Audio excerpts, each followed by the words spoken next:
tentu dengan pertimbangan kalau Prabowo yang jadi presiden dalam tanda petik bisa lebih dikendalikan. Yeah. Sebenarnya mungkin kalau tidak ada keretakan antara Pak Jokowi dengan Ibu Mega, mungkin Pak Ganjar ini bisa jadi. Apakah Pilkada 2024 akan sukses?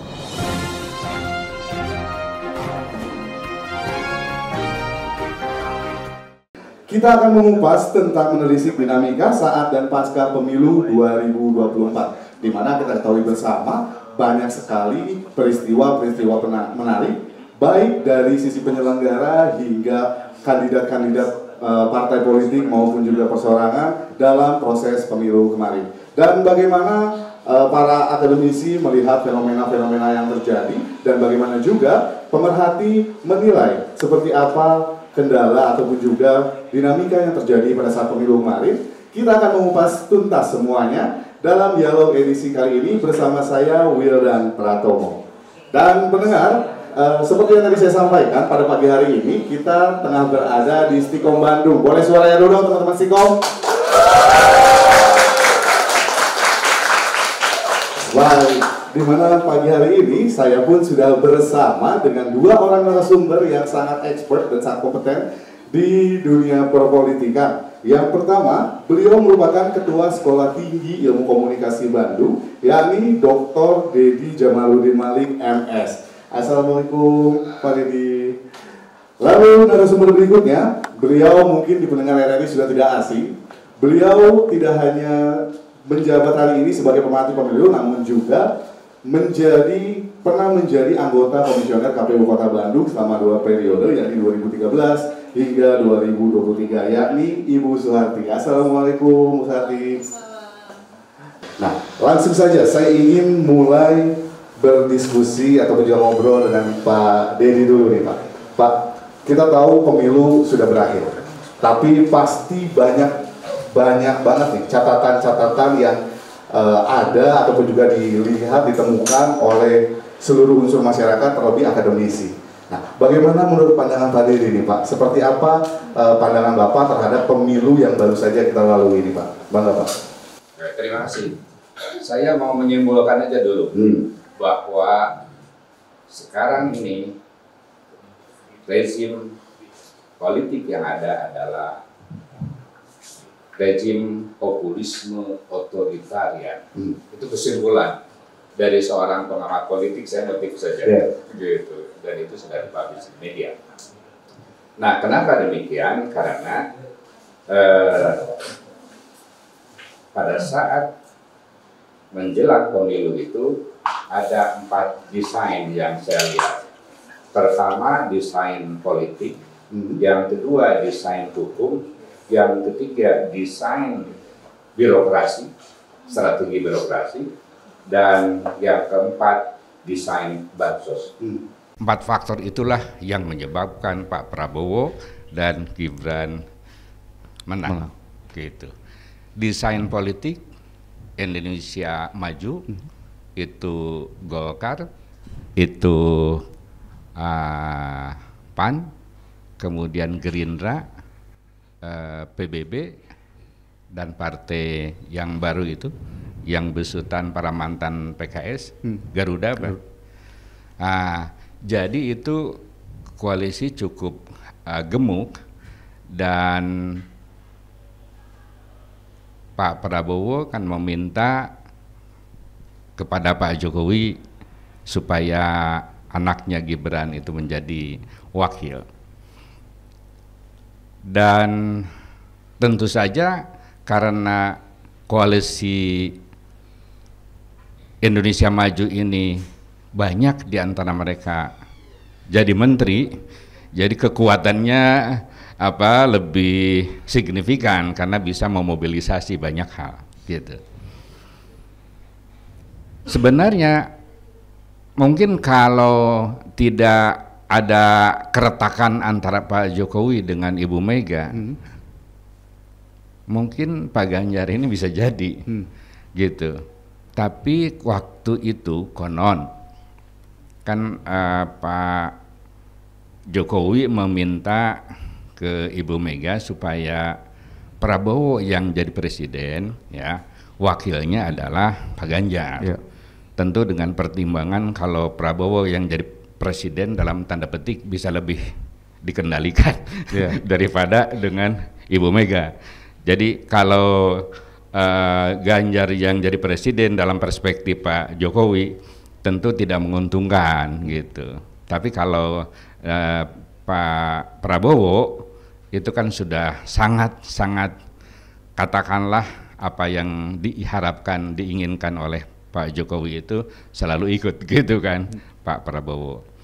Nah sementara PDIP tetap pertama sebagai partai pemenang ya 2003 dan sekarang. Yang kedua tentu Pak Jokowi juga petugas partai dalam tanda petik, ya mestinya Pak Jokowi nurut lah gitu ya. Artinya Ganjar lah yang harusnya jadi calon pertama. Nah perpecahan itu menyebabkan tadi Prabowo dengan Gibran akhirnya. Desain hukum adalah pertama KPU langsung menerima pendaftaran Gibran, padahal persyaratan usia waktu itu belum diselesaikan kan gitu. Kemudian berlanjut ke KPK ke MK yang menetapkan usia dari 40 menjadi 35 itu jelas-jelas politik hukum yang ditujukan untuk kepentingan dinasti politik gitu. Itu yang signifikan dari politisasi hukum. Kemudian dari bansos misalnya, mulai dari undang-undang Omnibus Law itu kan desain bagaimana para pengusaha ya oligarki bisa mengeluarkan CSR, bisa mengeluarkan dananya untuk menunjang pemilu gitu. Kemudian juga bansos itu tidak keluar dari Kementerian Sosial gitu tapi keluar dari kementerian para pendukung Indonesia Maju. Ada Pak Erlangga, ada Pak Zul dan lain sebagainya. Dan kebetulan ya beberapa menteri itu terlibat kasus yang KPK itu kan sekarang sudah heavy-nya ke eksekutif, sudah ditundukkan oleh eksekutif. Karena itu kalau ada sikap yang menentang, melawan itu bisa langsung diciduk KPK. Sama seperti kasus sekarang Hasto ya, karena kritis terhadap presiden akhirnya kasus tentang Masiku itu kemudian diangkat dan sekarang diburu oleh KPK. Itu artinya sekarang KPK sudah menjadi organ kepentingan eksekutif gitu, bukan lagi murni hukum bahwa pemberantasan korupsi dimanapun siapapun itu harus dilibas gitu.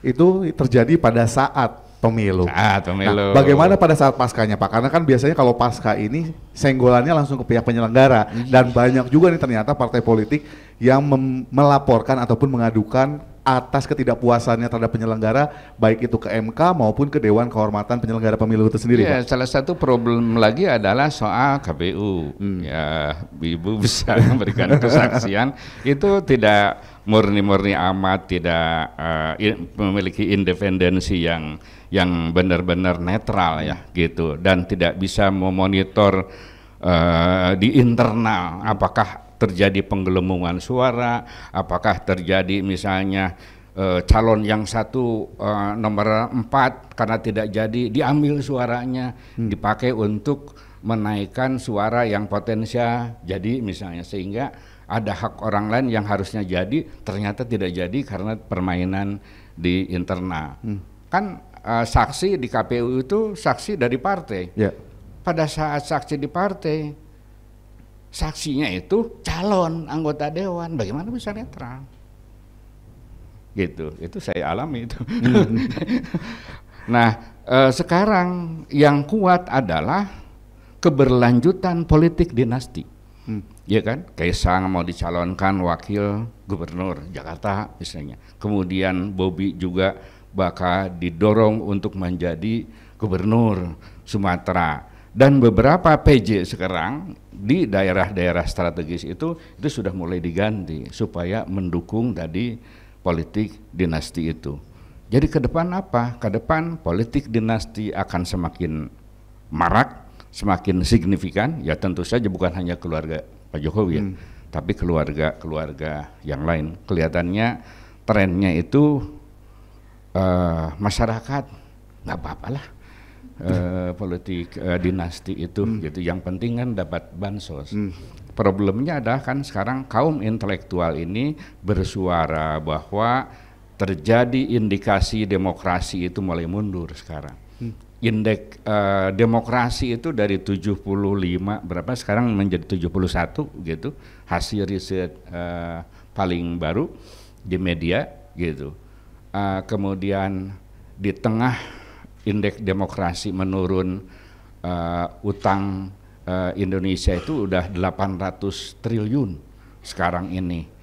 Ekonomi global morat-marit sekarang, di Indonesia industri tekstil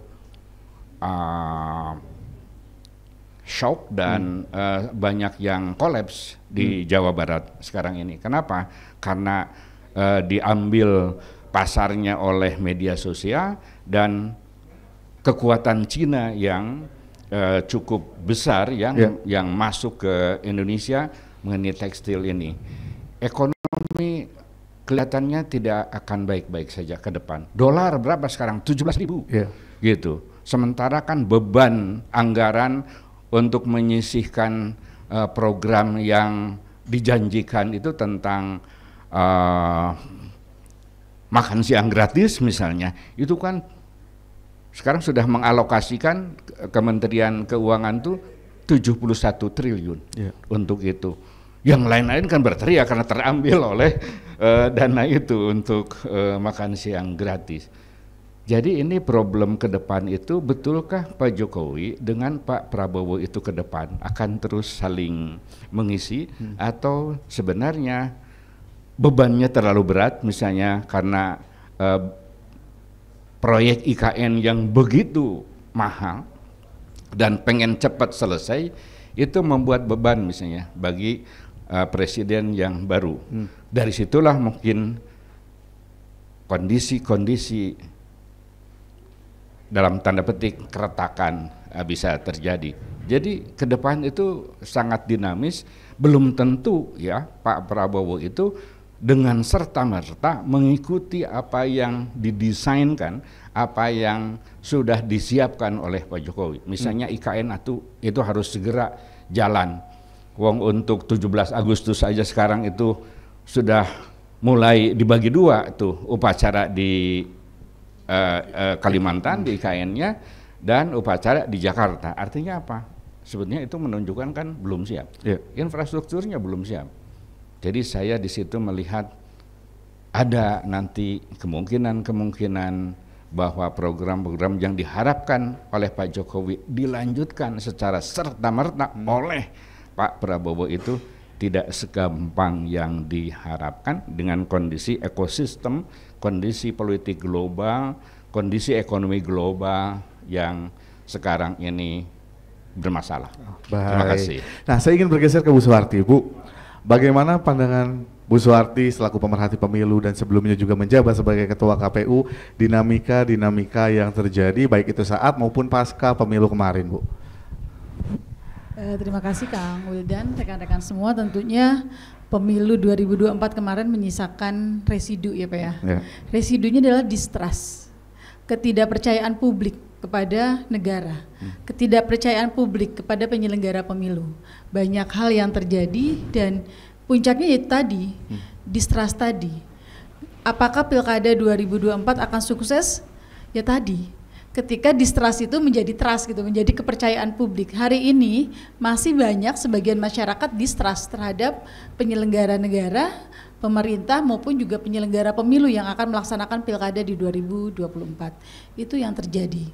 Padahal pemilu itu bebannya besar ya Pak ya, anggarannya lumayan besar dan tahapannya lumayan lama. Pemilu itu 20 bulan, jadi sudah dimulai dari Juni 2022. bukan yang sesuatu yang instan, bukan sesuatu yang singkat. Selama 20 bulan itu tentu banyak dinamika, banyak persoalan, baik terkait anggaran, baik terkait penyelenggaraan dan lain sebagainya. Nah, di sisi KPU sendiri memang ada hal gitu ya yang membuat adanya missing link informasi ataupun juga pengetahuan. Karena di masa-masa akhir menjelang puncak tahapan pemilu 2024, hampir seluruh KPU kabupaten kota itu berganti, Pak. Seleksi itu hampir terjadi di masa-masa akhir menjelang pemilu 2024. Nah, ketika masih mending kalau masih ada yang incumbent di KPU tersebut gitu ya, sehingga bisa melanjutkan tahapan yang sudah berjalan. Tetapi ada beberapa daerah yang memang semuanya baru. Dan baru ini juga ada yang memang belum pernah bersinggungan dengan dunia kepemiluan. Karena tadi secara teori mungkin mahasiswa ataupun juga tokoh yang pernah belajar di FISIP dan lain sebagainya mungkin tahu siklus pemilu seperti apa, mekanismenya seperti apa, itu tahu. Tapi dinamika di lapangan tidak semudah itu. Prakteknya di lapangan juga tidak semudah itu. Nah, dengan adanya pergantian anggota pimpinan KPU ya, terutama sehingga tadi ada missing link yang tersampaikan ke jajaran KPU selanjutnya gitu ya.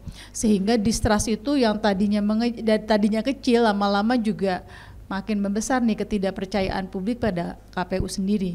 Apakah benar KPU di masa-masa, bahkan di Indonesia ada KPU dilantik 3 hari menjelang 14 Februari 2024. Kalau misalkan ada incumbent kan tadi dia sudah paham nih 19 bulan tahapan itu seperti apa. Tapi kalau tidak ada, mungkin dia masih meraba-raba harus seperti apa, sehingga mengandalkan sekretariat juga gitu kan. Apalagi rezim sekarang semuanya terpusat, Pak. Baik itu partai politik, baik itu KPU, baik itu Bawaslu, semuanya terpusat di Jakarta. Jadi KPU itu proses seleksi dan lain sebagainya maupun aturan hukumnya di pusat.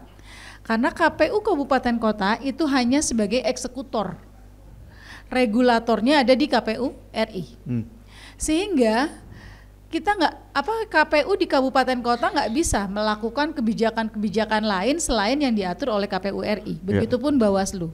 Begitupun partai politik. Maka tadi yang Bapak bilang suaranya diambil oleh temennya yang masih satu partai dan lain sebagainya, itu tadi ketika dia merasa aduh suara saya hilang nih, tapi pindahnya bukan ke partai lain, dia juga mau mengajukan ke MK juga sudah mundur duluan.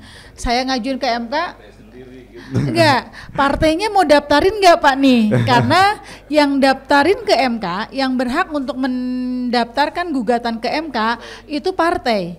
Nah, dia menyampaikan keberatan dan lain sebagainya ke partai. Apakah partainya mau melaporkan ke MK? Itu kan juga tanda tanya ya Pak ya.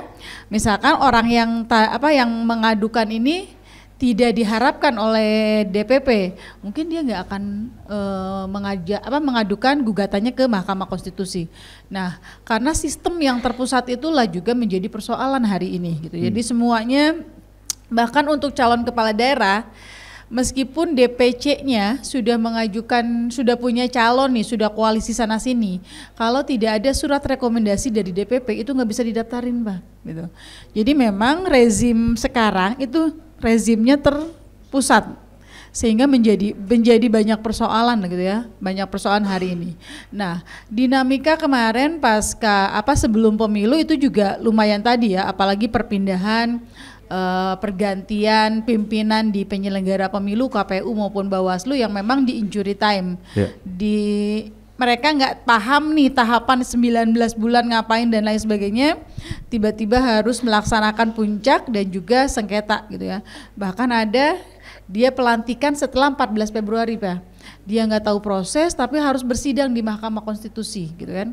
Tentu juga ini menjadi persoalan ke depan, mungkin ada keserentakan juga ketika proses seleksi ini tidak dilakukan di masa tahapan, tapi proses seleksi ini dilakukan sebelum tahapan itu berjalan. Jadi jangan sampai tahapannya sudah jalan, orang-orang panitianya ini belum ada, orang-orang panitianya ini masih juga dagdikduk menghadapi proses seleksi ke depan gitu.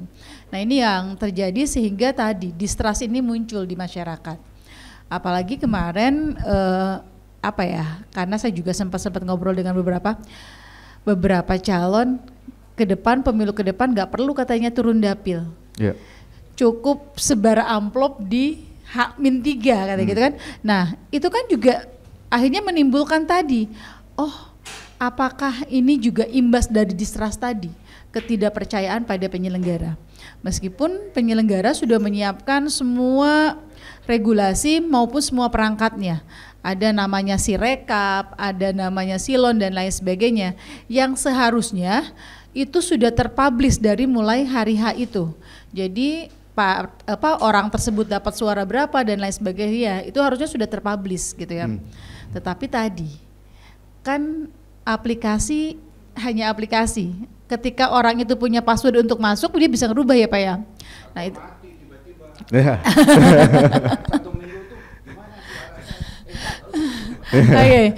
Nah itu kan. Nah karena tadi aplikasi itu pasti ada admin, ada operatornya juga gitu.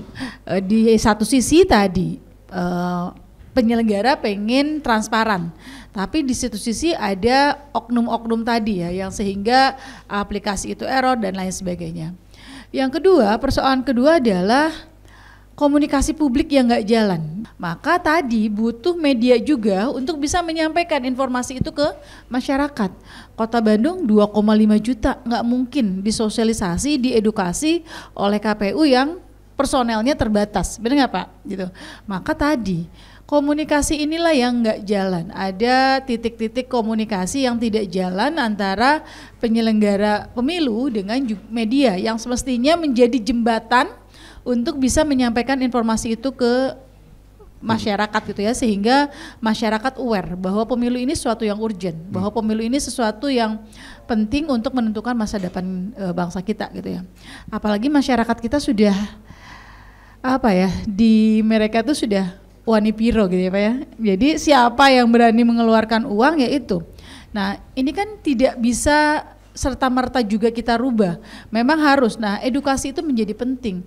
KPU nggak mungkin mengedukasi semua, maka harus merangkul akademisi, merangkul kampus gitu ya, merangkul semua stakeholder, merangkul semua elemen yang ada di masyarakat untuk sama-sama mengedukasi masyarakat bahwa hak pilih itu harus merdeka, dia harus bisa menentukan pilihannya sendiri. Itu yang terjadi gitu. Akhirnya pasca pemilu banyak laporan DKPP, banyak laporan ke Mahkamah Konstitusi, meskipun secara jumlah itu menurun, tetapi secara hasil putusan Mahkamah Konstitusi imbasnya luar biasa. Misalkan Sumatera Barat itu harus PSU di 17.000 TPS Pak.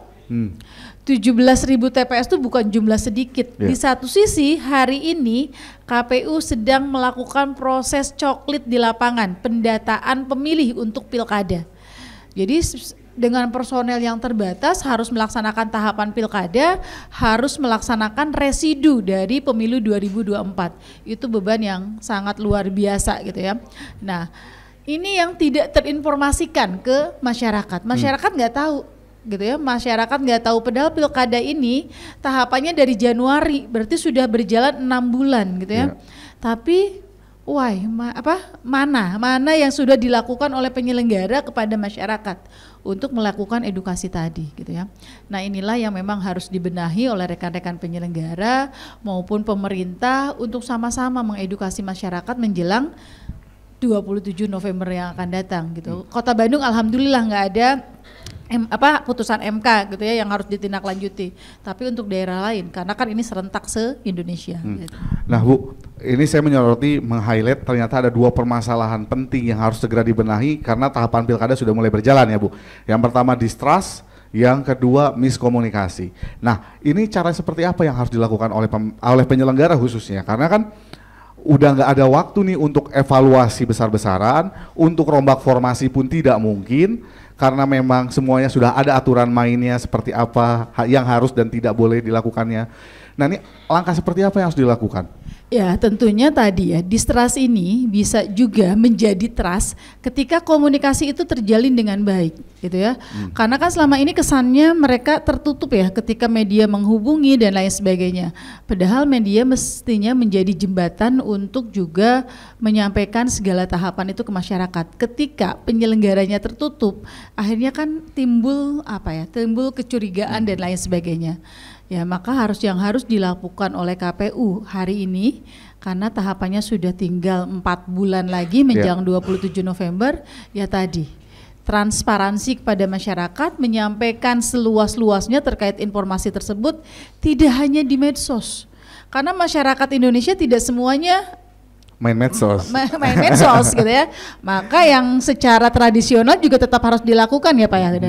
Jadi bagaimana mengedukasi ke kalau istilah orang dulu bilang turun ke bawah, komunikasi, sosialisasi, edukasi ke basis-basis masyarakat, itu juga harus dilakukan sehingga masyarakat tahu, tidak hanya cenah gitu ya, kalau orang Sunda bilang tidak hanya katanya, tapi mereka tahu, oh prosesnya seperti ini nih. Nah, itu yang yang itu harus dilakukan segera oleh penyelenggara hari ini. Jangan sampai juga mereka hanya udah tahapannya sudah saya lakukan, tapi tidak lihat output dan outcome-nya seperti apa gitu. Jadi memang komunikasi ini harus segera dibenahi sehingga distrust itu berubah menjadi trust dari masyarakat kepada penyelenggara pemilu. Berarti karena kuncinya memang kepercayaan dari masyarakat itu sendiri ya Bu, agar pilkada nanti bisa berjalan sukses, tidak banyak masyarakat yang golput. Begitu ya Bu. Karena pilkada itu trennya biasanya lebih rendah dari pemilu gitu ya. 2018 pilkada kita partisipasinya hanya 74%. Tapi pemilu 2019-nya kita ada di angka 87%. Gitu ya. Pemilu kemarin kita turun dari 87% menjadi 82%, Pak. Turun 5%. Nah, kita berharap pilkada nanti jangan sampai lebih kecil dari pilkada 2018 di 74%, minimal bisa lebih baik lagi gitu ya.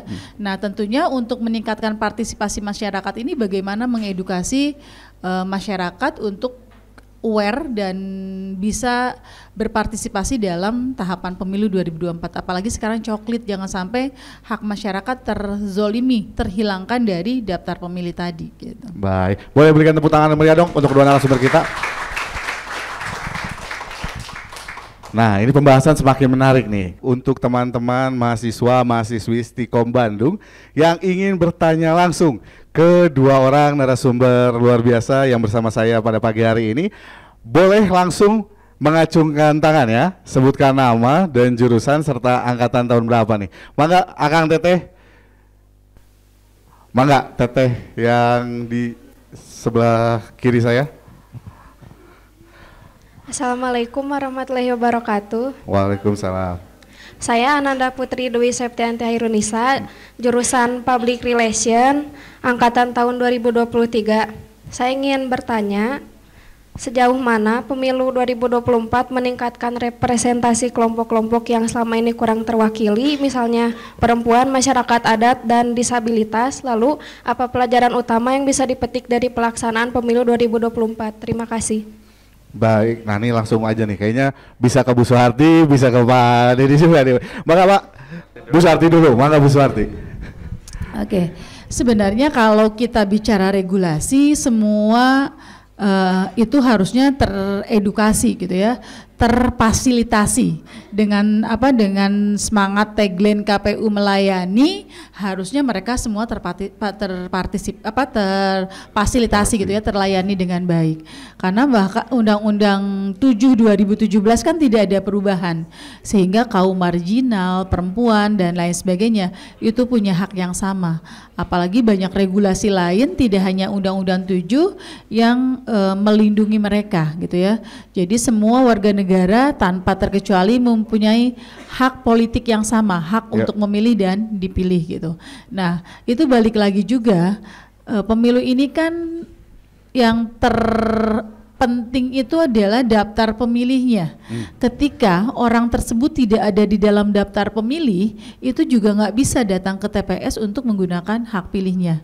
Maka pemutahiran data pemilih ini tidak hanya harus dilakukan oleh KPU, tetapi juga harus membutuhkan partisipasi dari semua warga masyarakat. Minimal mengecek dirinya sudah ada nggak sih di dalam daftar pemilih gitu ya. Bisa lihat di pengumuman ataupun juga KPU menyediakan yang namanya cek dptonline.kpu.go.id. Nah, kalau menjelang pilkada hari ini sekarang sedang proses pemutahiran, maka rekan-rekan semua untuk memastikan bisa memilih di 27 November nanti, itu juga mulai bisa mengecek nama kita, minimal lindungi hak kita lah sebelum haknya orang lain, benar nggak Pak? Minimal lindungi hak kita dulu. Cek dptonline.kpu.go.id, masukin nomor NIK kita. Kita 27 November bisa milih nggak? Kalau enggak, karena belum penetapan DPT, rekan-rekan semua bisa mengajukan menyampaikan bahwa saya belum ada di dalam daftar pemilih kepada petugas gitu ya, baik itu di jajaran PPS, PPK maupun KPU. Nah, sosialisasi ini ternyata yang juga belum nyampe ke masyarakat, sehingga masyarakat nggak pernah boro-boro ngecek ya Pak ya. Paling ngeceknya nanti tanggal 27 November, tanggal 26 baru ngecek, bener nggak? Nggak ngecek dari sekarang, baru nanti di tanggal 26 November baru ribut, kok nama saya nggak ada ya, kok saya nggak dapat undangan ya, dan lain sebagainya. Maka karena tahapan pemilu ini panjang siklusnya, mulai hari ini sedang proses pemutahiran data, maka cek, lindungi hak kita, lindungi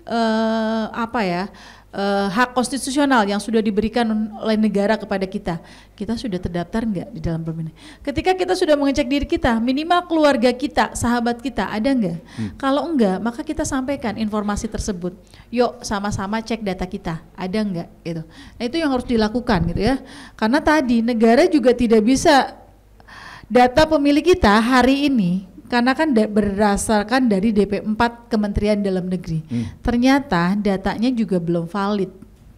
Masih ada RT 0, RW 0 dan lain sebagainya. Yang hidup, yang meninggal masih ada. Karena tadi orang nggak mau bikin akte kematian.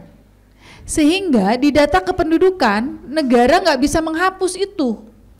Atau dia nggak mau bikin akte kematian karena kalau saya akte kematiannya, kalau saya bikin kematian orang tua saya, nanti nggak dapat lagi bansos, nggak dapat lagi jamkes dan lain sebagainya gitu.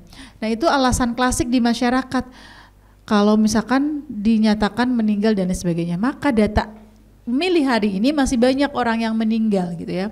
Maka tadi kesadaran masyarakat untuk memperbaharui dokumen kependudukan juga masih minim. Maka sosialisasi ini tidak hanya dilakukan oleh penyelenggara, tapi juga pemerintah.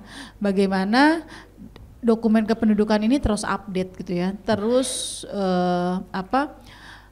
bisa dilakukan perbaikan-perbaikan. Karena orang juga, Kota Bandung sendiri dengan kota urban, itu banyak warga tinggal di Kota Bandung Pak, sudah puluhan tahun nggak punya KTP. Gitu, tinggalnya ya kalian rekan-rekan tahu lah ya, pasar-pasar tradisional di Kota Bandung banyak, pedagang kaki lima di Kota Bandung banyak, yang rata-rata mereka kontrak dari satu tempat ke tempat lain, dan mereka kadang KTP-nya ada yang masih punya KTP daerah asalnya, ada yang sudah tidak punya KTP daerah asalnya karena tinggal di Bandung puluhan tahun gitu ya. Di daerah asalnya tidak diakui, di Kota Bandung juga tidak diakui karena tidak ada dokumen kependudukannya. 2022 saya sempat sampel ke lapangan Pak, pedagang kaki lima itu ada yang sudah tinggal di Bandung 25 tahun, dia orang Subang, di Subangnya sudah nggak ada Pak KTP-nya. Jadi KTP Bandung juga tidak ada, dan kita coba tanya ke Disduk Capil, ternyata itu juga bisa difasilitasi dengan surat keterangan dari RT untuk pernyataan bahwa dia sudah tinggal di Kota Bandung. Nah, informasi ini kan nggak nyampe ke masyarakat sehingga mereka nggak punya dokumen kependudukan. Jadi 2,5 juta tuh bener nggak sih warga Kota Bandung yang tinggal di Kota Bandung gitu kan? Karena banyak orang KTP-nya Kota Bandung tinggalnya di luar Kota Bandung karena takut kehilangan bansos. Misalkan yang proyek KCIC, kereta api cepat gitu ya. Dia udah nggak ada, orang rumahnya udah jadi rel kereta api gitu ya. Dia sudah pindah ke daerah lain, misalkan Kabupaten Bandung atau Cimahi, KTP-nya nggak mau dirubah Pak. Karena kalau KTP-nya dirubah, nanti saya susah ngurus pajak, nanti saya susah ngurus bansos dan lain sebagainya. Nah inilah persoalan yang ada. Jadi dimulai dari diri sendiri, bagaimana kita melindungi hak kita untuk bisa menggunakan hak pilihnya di pemilu yang akan datang. Karena tadi pemilu ini tidak hanya hajatnya KPU ataupun Bawaslu, tapi juga hajat seluruh negara gitu. Maka kalau bicara perempuan dan lain sebagainya terfasilitasi enggak? Kalau secara regulasi iya, gitu ya. Tapi penerapannya memang tadi, apalagi presentasi ya Pak ya, keterwakilan perempuan 30%. DCS, DCT iya. Partai politik ketika daftar harus menyertakan keterwakilan perempuan 30%. Tetapi bahasanya memperhatikan, gitu ya. Nah, ketika tidak nyampe 30% itu nggak didiskualifikasi Pak. Hanya sanksi politis dipublish ke publik. Kalau orang Indonesia kalau nggak ada sanksi kalau nggak ada sanksinya, ya udah dilanggar gitu ya Pak ya. Yang ada sanksinya aja masih dilanggar itu.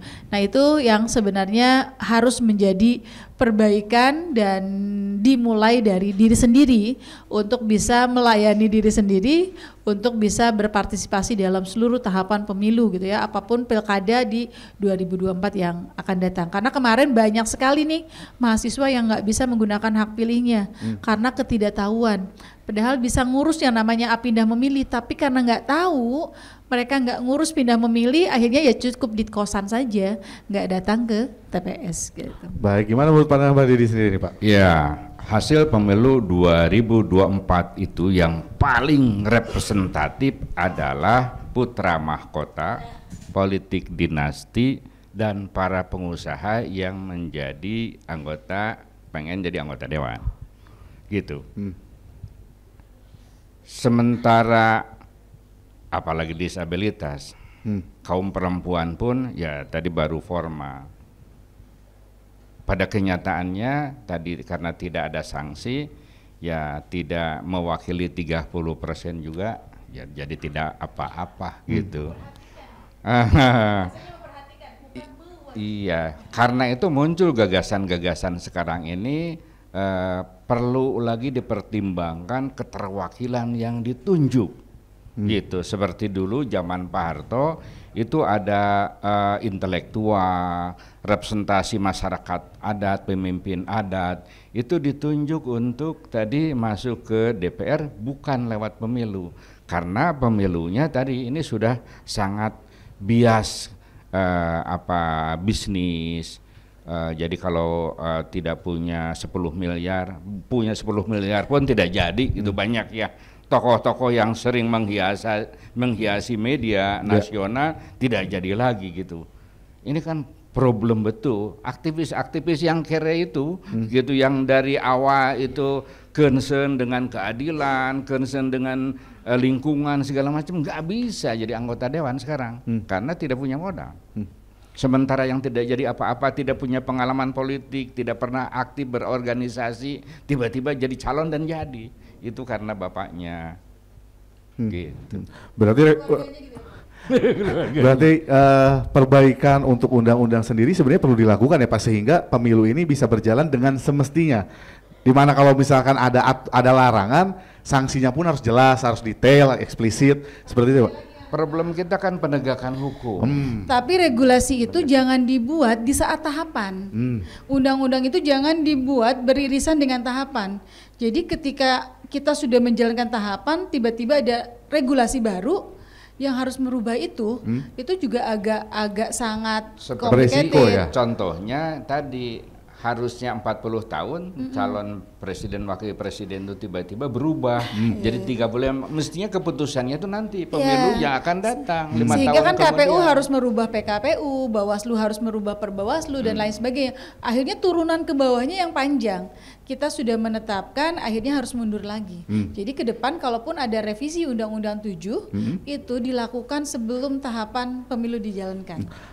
Baik. Nah, saya ingin lagi kembalikan kesempatan kepada teman-teman mahasiswa nih yang ingin bertanya, boleh? Mangga, Teteh, boleh berdiri kayaknya ya, biar kelihatan. Mangga, Teh. Assalamualaikum warahmatullahi wabarakatuh. Perkenalkan, nama saya Ulandwi Mariani dari jurusan Multimedia angkatan 2023. Izin bertanya, biasanya kriteria apa saja yang akan partai usung dalam pemilihan calon gubernur dan wali kota untuk pilkada tahun ini? Terima kasih. Nah, ini udah mulai menjurus-jurus nih. Biasanya ini kayaknya walaupun gak ada perwakilan partai politik, tapi biasanya nih garis besar gimana sih Bu? Yang rata-rata yang partai lirik terlepas dari amunisi ya, terlepas dari gerbong amunisi, nanti apa yang dilihat tuh sebenarnya? Yang jelas kalau secara regulasi kan ada persyaratan A sampai Z gitu ya, ada persyaratannya. Tapi yang tren sekarang itu orang terkenal, benar ya Pak? Orang terkenal, public figure yang sudah dikenal oleh masyarakat, terlepas dia punya pengalaman politis, terlepas dia punya background politis dan lain sebagainya, yang penting dia dikenal oleh masyarakat. Kalau hari ini memang partai politik juga harus mulai sadar itu ya, tidak hanya menggolkan orangnya jadi pimpinan daerah, tapi memang harus punya kapabilitas, punya kapasitas untuk membangun kabupaten kota ataupun provinsi tersebut. Kalau secara regulasi banyak, yang tabrak-tabrakan juga banyak gitu ya, karena di dalam regulasi kan Kota Bandung saja ada kan mantan narapidana yang mau daftar sebagai gubernur ataupun daftar sebagai wali kota gitu. Ataupun kemarin di Sumbar calon DPD yang mantan narapidana, itu kan sudah sangat jelas aturannya. Dia harus bebas 5 tahun sebelum pendaftaran. Dia bukan narapidana kejahatan seksual terhadap anak dan juga kejahatan narkoba. Nah, kalau orang Sunda bilang titi mangsa gitu ya. Waktu 5 tahun itu juga harus dihitung hari per hari, bukan dia sudah 5 tahun, benar nggak 5 tahun harinya itu. Dan ada satu lagi yang harus dilakukan, menyampaikan informasi ke publik kalau saya mantan narapidana. Akhirnya karena ada aturan di dalam undang-undang maupun peraturan KPU harus mempublish kalau saya mantan narapidana, dan di dalam aturan itu nggak ada. Harus media nasional kah? Harus media lokal kah? No penting media media abal-abal. Sehingga informasi itu nggak nyampe ke masyarakat ya Pak ya? Karena tidak ada aturan dari undang-undang ataupun peraturan KPU harus media lokal kah? Harus media online kah? Harus media cetak? Harus media seperti apa? Ketika si calon mantan narapidana itu mempublikasikan dirinya pernah menjadi narapidana. Sehingga yang penting persyaratan ke KPU masuk toswe media yang isuk sore media yang media abal-abal, yang penting ada bukti kalau saya sudah menyampaikan itu di media. Nah, ini yang menjadi persoalan. Maka rekan-rekan mahasiswa tentunya yang sudah melek di informasi, ketika memilih ke depan itu juga cari track recordnya sedetail mungkin, karena dia mantan narapidana ataupun lain sebagainya itu ada. Karena kemarin yang terjadi di Sumbar itu juga seperti itu. Sumbar KPU Provinsi Sumbar merasa kalau dia mantan narapidana dan belum 5 tahun gitu. Tetapi putusan MK kan dia harus dimasukkan ke dalam DCT dan PSU seluruh TPS Pak. Jadi Irman Gusman itu kan tadinya nggak ada di DCT gitu ya. Putusan MK, PSU di semua TPS dan memasukkan Irman Gusman sebagai calon anggota DPD. Nah, terlepas nanti 17.000 TPS ini digelar dan masyarakat yang hadir hanya 50%, itu nggak jadi persoalan. Nah itulah yang terjadi. Maka tadi kalau persyaratannya semuanya sudah ada, usia dan lain sebagainya. Cuman kan tadi partai politik punya pertimbangan lain gitu dan ya. Harus kita salut lah, kita harus objektif. Nasdem itu luar biasa. Dia mengambil momentum tokoh yang cukup populer, punya kompetensi. Dulu misalnya dukung Ridwan Kamil kan, jadi gitu. Sekarang muncul tiba-tiba Ilham Habibie, keren gitu kan. Artinya untuk publik itu satu pembelajaran yang luar biasa dan ada banyak pilihan. Nanti Ibu Susi didukung siapa segala macam. Jadi saya berharap ke depan itu partai memunculkan tokoh-tokoh yang dikenal oleh publik, punya integritas, punya kompetensi gitu. Dan yang pasti masyarakat ataupun juga dan generasi masyarakat muda jangan pasif. Nah, kuncinya di situ. Kita di partisipasi masyarakat itu jangan hanya datang ke TPS gitu. Baik. Jangan hanya datang ke TPS, tapi juga dari mulai tahapan nih, memastikan dirinya sudah terdaftar, mencari tahu 7 Agustus nanti kan pendaftaran ya. Karena sudah deklarasi hari ini pun bisa jadi 27 Agustus itu nggak jadi didaftarkan ke KPU. Gitu. Maka di tanggal-tanggal penetapan itu lihat siapa calon yang didaftarkan oleh partai politik. Gitu. Baik. Nah Ibu, Pak, nampaknya hampir 1 jam sudah nih kita berdialog di pagi hari ini. Tapi sebelum kita mengakhiri dialog pagi hari ini, saya ingin mendengarkan nih harapan Bapak Ibu khususnya untuk teman-teman generasi muda dalam menghadapi pilkada yang akan datang. Sebaiknya seperti apa mereka harus bersikap nih Pak Bu? Ya, yang pertama saya kira ini kan mahasiswa lapisan kaum intelektual. Jadi tidak terjerat oleh arus utama tren popularitas dan lain sebagainya. Jadi yang harus diperhatikan itu soal integritas seorang pemimpin. Kemudian juga aware, aktif, apakah mekanismenya benar, kemudian dipilih. Jadi jangan sampai nggak kena siapa nih gitu. Jadi akhirnya milih itu dengan feeling, gitu. Karena dia tidak punya pandangan-pandangan. Tapi kalau sebelum pencoblosan itu dia pelajari lah gitu sebagai hak warga negara kan bagus. Oke. Baik, gimana menurut pandangan Bu Suharti nih Bu? Kalau saya berharap karena bicara pemilu itu tidak hanya bicara hak kita, tidak hanya bicara hak, tapi bicara juga terkait tanggung jawab kita sebagai warga negara. Maka saya berharap karena generasi muda ini sudah melek informasi, sudah melek edukasi, saya berharap tidak hanya fasib sebagai pemilih, sebagai orang yang menggunakan hak pilihnya, tapi juga bisa berpartisipasi lain, bisa menjadi penyelenggara pemilu.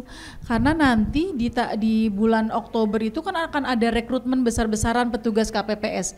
Kalau kita ingin mengawal suara itu dari tingkat bawah, maka KPPS ini juga harus yang berkualitas, yang punya kapasitas dan integritas tadi. Maka rekan-rekan mahasiswa dengan kelebihan pengetahuannya, kelebihan intelektualnya bisa mengawal proses-proses itu dari mulai di bawah. Karena persyaratan jadi KPPS itu minimal usia 17 tahun, minimal usia SMA. Jadi jangan pasif hanya menerima undangan datang ke TPS selesai. Tapi kita harus mampu berbuat bagaimana mengawal proses suara itu dari tingkat bawah sampai ke tingkat rekapitulasi di KPU. Itu yang harus harapan saya ya pada rekan-rekan muda, tidak hanya duduk manis ngecek saya udah dapat undangan dan lain sebagainya, tapi berpartisipasi gitu ya. Meskipun kalau kita lihat honor nggak seberapa, tapi anggap saja kalau misalkan kita jadi penyelenggara, lelah kita menjadi lillah, lelah kita menjadi ibadah kepada Allah untuk mengawal proses pilkada 2024 untuk menentukan pemimpin daerahnya masing-masing yang lebih baik, yang lebih amanah dan lebih berkualitas untuk menentukan kemajuan daerah itu sendiri. Baik, boleh beri dengan tepuk tangan yang meriah dong untuk kedua narasumber kita.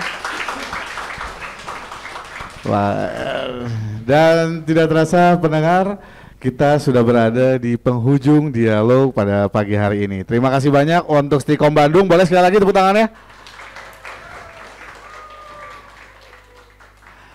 Dan baik, dengan berakhirnya dialog pagi hari ini, maka saya Wildan Pratomo harus pamit undur diri juga dari ruang dengar Anda. Terima kasih atas kebersamaan Anda dan wassalamualaikum warahmatullahi wabarakatuh.